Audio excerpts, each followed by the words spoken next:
Hi. I wanted to talk for a minute about vulnerability.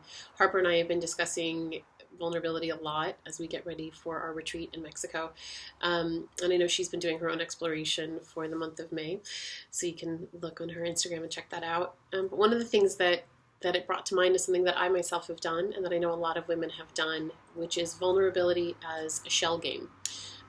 Growing up in New York, you would see the guys on the street who would have all the different shells or cups, and then there would be that one thing, that ball or bean or whatever it was that they would put, and you'd have to keep your eye on it while they moved everything around. And inevitably, you would always get it wrong. And I myself fell victim to that when I was a kid once. It's not a smart move on my part. But what I did learn was how to do my own shell game with vulnerability. And one of the things that I found myself doing sometimes is showing someone some well-chosen piece of vulnerability and doing that so that you're not going to ask me about all the other little bits and pieces.